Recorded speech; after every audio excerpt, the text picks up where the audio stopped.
This is an inspirational story called The Black Telephone. When I was a young boy, my father had one of the first telephones in our neighborhood.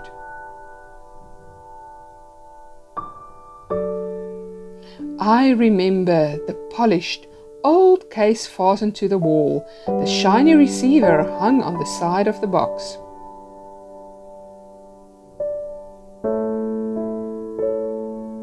I was too little to reach the telephone, but used to listen with fascination when my mother talked to it.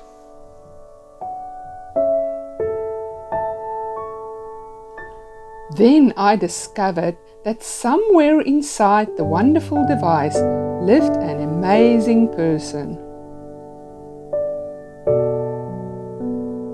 Her name was Information Please, and there was nothing she did not know.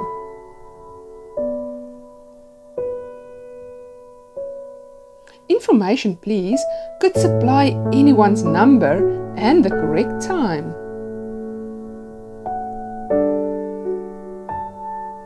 My personal experience with the genie in a bottle came one day while my mother was visiting a neighbor.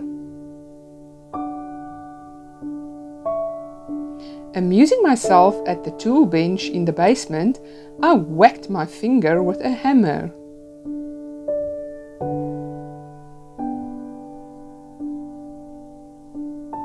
The pain was terrible, but there seemed no point in crying because there was no one home to give sympathy. I walked around the house, sucking my throbbing finger, finally arriving at the stairway. The telephone! Quickly I ran for the footstool in the parlor and dragged it to the landing. Climbing up, I unhooked the receiver in the parlor and held it to my ear.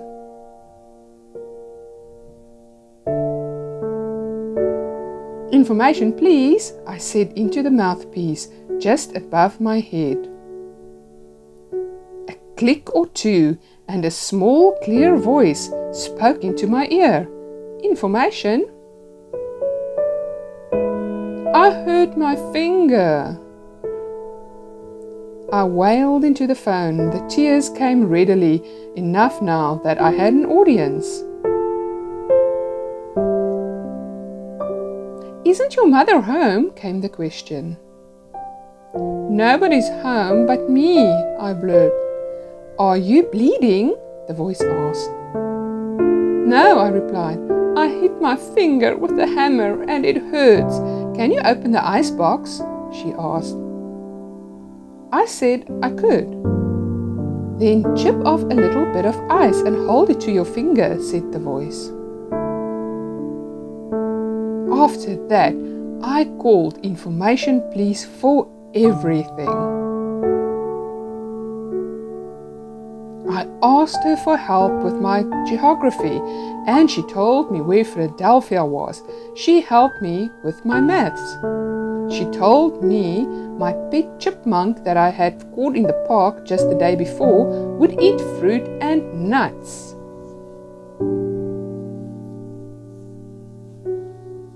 Then there was the time P.T. our pet canary died.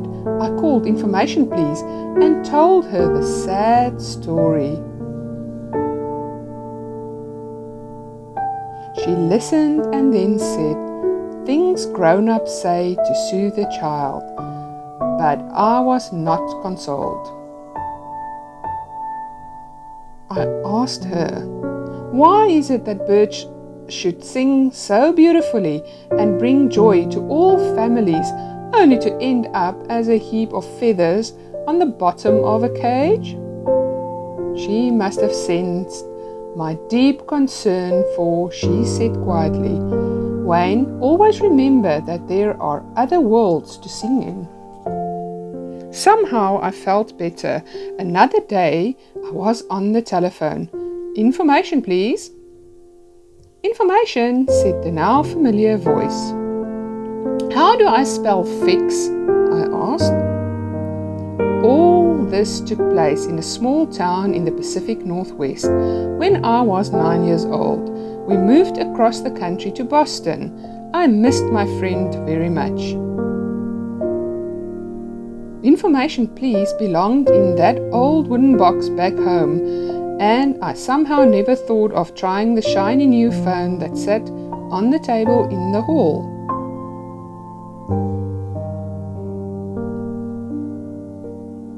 As I grew into my teens, the memories of those childhood conversations never really left me. Often in moments of doubt and perplexity, I would recall the serene sense of security I had then. I appreciated now how patient, understanding, and kind she was to have spent her time on a little boy.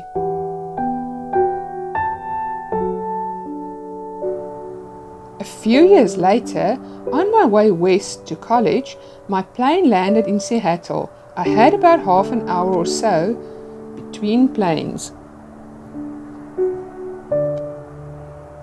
I spent about 15 minutes on the phone with my sister, who lived there now. Then, without thinking what I was doing, I dialed my hometown operator and said, "Information, please." Miraculously, I heard the small, clear voice I knew so well. "Information?" I hadn't planned this, but I heard myself saying, "Could you please tell me how to spell fix?" There was a long pause. Then came the soft-spoken answer. "I guess your finger must have healed by now." I laughed. "So it's really you," I said. "I wonder if you have any idea how much you meant to me during that time?" "I wonder," she said, "if you know how much your calls meant to me. I never had any children, and I used to look forward to your calls."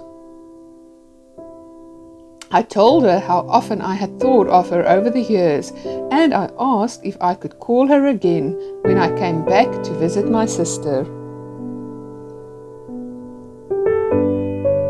"Please do," she said. "Just ask for Sally." 3 months later, I was back in Seattle. A different voice answered, "Information?"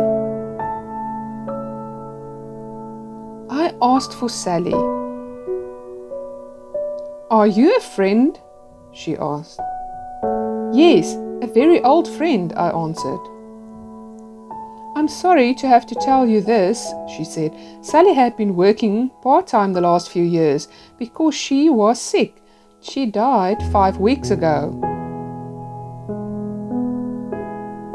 Before I could hang up, she said, "Wait a minute, did you say your name was Wayne?" "Yes," I answered. "Well, Sally left a message for you. She wrote it down in case you called.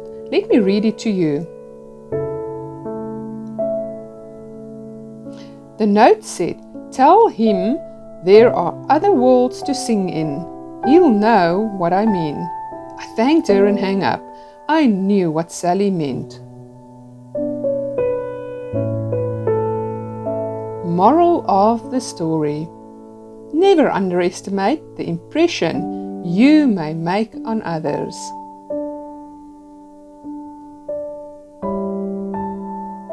Whose life have you touched today?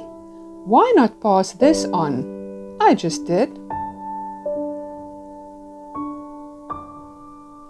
Lifting you on eagle's wings, may you find the joy and peace you long for.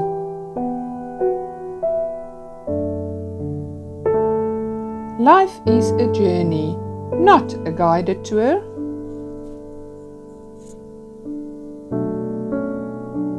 Thanks for watching. Please click subscribe and the notification bell for new updates every week.